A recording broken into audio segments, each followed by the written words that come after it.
Under the Radar. You're listening to Money FM 89.3 and it's now time for Under the Radar with me, Chua Tian Tian. Now, you might have played Tamagotchi before, but for some of us who grew up in the early 2000s, we went for Neopets. Well, founded in 1999, Neopets is an immersive, web-based pet game where we raise our virtual pets, collect free items under the money tree, and of course, haggle for goods with virtual shopkeepers and get chased off for making an unreasonable bargain. Now, the online game was a hit back then. According to Mashable, the game saw 25 million users at its peak. A lot has changed since, and Mashable said the firm saw daily active users worldwide shrunk to just 100,000 by 2017. Now, some of the mini-games on their website have also become unplayable after the discontinuation of Adobe Flash software in 2020. Now, internally, the firm has also seen multiple changes to its ownership, from being owned by Viacom, the parent company of Nickelodeon, in 2005, to JumpStart Games in 2014, and thereafter by NetDragon after it acquired JumpStart Games. And when JumpStart Games closed this June, the firm became independent after an undisclosed management buyout deal. Now, its new management now wants to change things up by restoring minigames and doubling down on the use of intellectual property in merchandise. It wants to bring lapsed players back into Neopets and capitalize on the nostalgia former users had for Neopets. But how sustainable is nostalgia as a value proposition? And will it be heyday again for Neopets? Well, for more, I've got with me Dominic Law, CEO of Neopets. Dominic, welcome. Hey, Tian Tian. Thanks for having me here. Great to have you on board, and so nostalgic when we talk about Neopets. We both played the game many years back. And we've talked about Neopets as this immersive web-based virtual pet game. But let's hear from you. How would you define Neopets' value proposition and business model right now in 2023? And does the firm still generate revenue from in-game purchases? Yep, that's correct. So we have a lot of users actually that played Neopets all these years and never left us. We have a great kind of like community that has been held together within the game, and that's kind of one of the main revenue source is to like selling kind of like the in-game merchandises, the in-game items, and also their subscription and advertising revenue from the website. And since this new team took over, we're already back on like great I would say traffic in terms of returning to the site. We're now a top 15 US video gaming website. We're also seeing a lot of like returning users coming back to the sites because of nostalgia, as you pointed out. That would be kind of like the main short-term strategy is to have our returning users to come back to say hi to their childhood friends and to say hi to their long-loved pets and engage with the IP. I would say the main value proposition for Neopets is that we're one of the first internet-based, browser-based MMORPG game out there, and we're probably one of the very handful of them that is surviving the years. And we've been able to preserve the early internet culture in a game that has been ongoing for close to 25 years, and that is a very interesting kind of like a game that for users to come back to enjoy their childhood, to experience their childhood memory. But it's actually also very interesting as an escapism for users to come back, to get away from the real world and to really play something that's fun and simple, and it's very casual, that you can explore the world of Neopets and enjoy a lot of mini games, but also just as a platform for you to get away from the real world. And because Neopets was built back in the days during the early internet culture, it's been very pure in the sense that it's mainly a game for entertainment and fun. Unlike a lot of the new games that are built in the modern days, where it capitalizes on a lot of like microtransaction, capitalizes on how to get users to be addicted very quickly, but it might not have the long-term gameplay.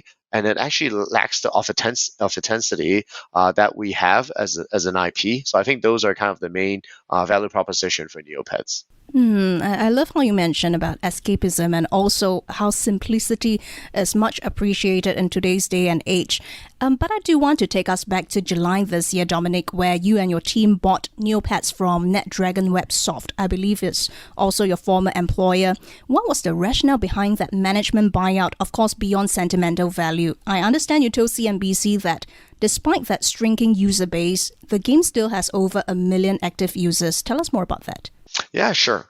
So when I joined NetDragon a little bit more than 3.5 years ago, I know that Neopets IP would be under one. It's kind of like under the one of the departments that's under the education technology department, and that's the mandate for me is to help NetDragon to restructure this department and kind of like seek new strategy to unlock value.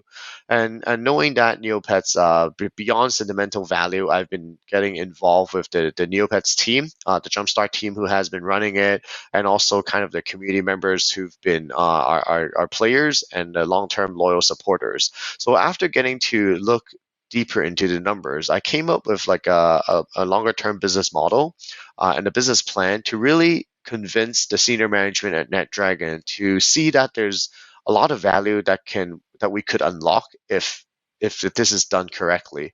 So I convinced them, persuaded them to allow the management team to kind of like buy out this company and also spin it off from NetDragon so that we can run much faster, be a lot more agile, and work a lot more closely with our community members to really bring Neopets back to its glory days. And the main reason that we see is that like a lot of things that has happened to Neopets is due to the lack of management focus.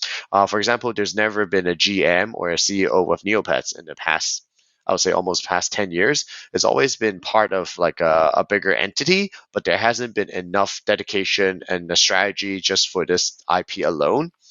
So spinning it out and allowing kind of like a much better focus on really delivering what's best for the Neopets IP and also what's best for our community and being a lot more transparent and working closely with our community members have made us much easier to fast track the upgrades, reprioritize what needs to be redeveloped. So including we've been able to use like modern technology like a like Flash emulator to bring back more than 100 mini games in the past few months. So there are a lot of things that could be done, and that's kind of the things that we've seen the potential during my days at NetDragon, convincing me that this is the right move beyond just a sentimental reason that I'm a long-term Neopets player back in the day as well. Yeah, and I know earlier we were talking about management, and you cited poor management as one of the reasons behind Neopets' downfall in the past decade or so as well.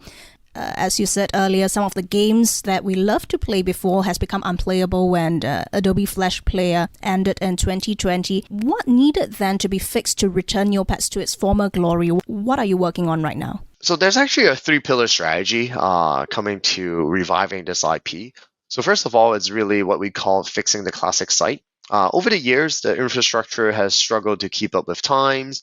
A lot of content has been unplayable, even though there's a very kind of like very like intricate game, although it's simple, but there's actually a lot of lores, a lot of ways of playing Neopets differently depending on where you are and how you want to play it.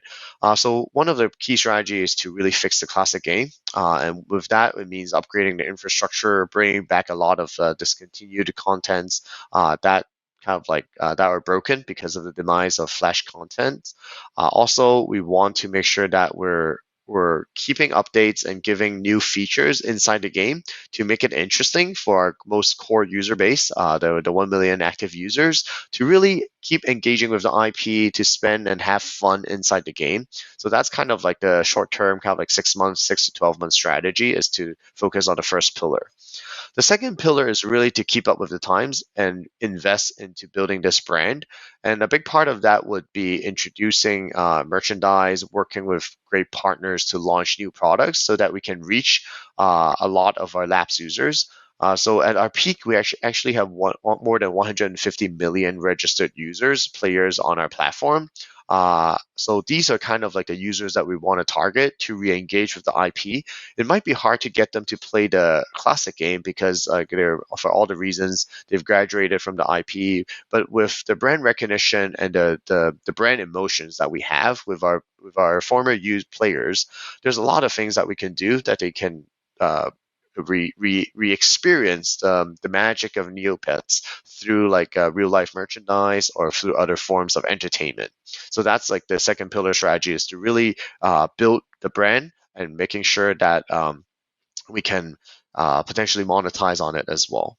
And the third pillar of the strategy is the longer term plan to really building up new experiences for the Neopets IP, including mobile games, including other formats of games that we can use to attract new generations of players, and really introducing Neopets to the next generation and turning this IP into a cross-generational IP. And we'll talk a little bit more about cross-generation IP in the later questions, but let's take a look at the wider business environment for now. Dominic, the gaming scene, as we know, has changed drastically over the years. We've got cloud gaming, mobile gaming right now, and it's way different from the mini games that we used to play in the early 2000s, right? How would you position Neopets in today's gaming industry in order to stay profitable for the long term? Yeah, I think there's two ways to look at this. So it's interesting to see that in the gaming environment these days, some of these long-term IPs actually have a lot of potential and to stay profitable because a lot of our users have been playing Neopets for more than 15 to 20 years. So the active user base has always stuck around with Neopets, regardless of the decaying and the downfall in the past decade.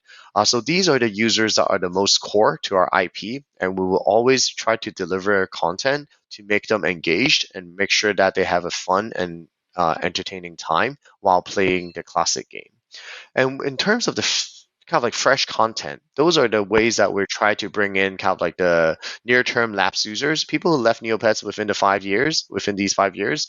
They have like strong emotional attachment to the IP, and if we can reintroduce kind of like interesting features and fresh content, those are the users that can be easily attracted back with, like, for example, like a mobile app version of some of our games, or kind of like new experiences based on this IP, but it will be interesting genre for them.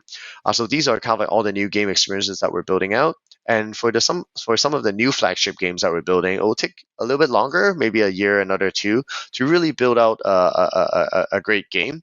So those would be kind of what we use to target kind of like new generations of users. So I would say it's kind of like two kind of like different strategy to making sure that we be able to attract new users left, right, and center. And if you're capitalizing or positioning your company as an entertainment company focusing on the IPs more so than the games, right, the characters, what is then your pipeline of new characters going forward? I mean, if we look at the likes of Disney DreamWorks, right, they have, for instance, to target the older crowd, they have the original characters like Mickey Mouse, and then down the road you have characters like, Elsa, Anna from Frozen targeting their children. What is next for you?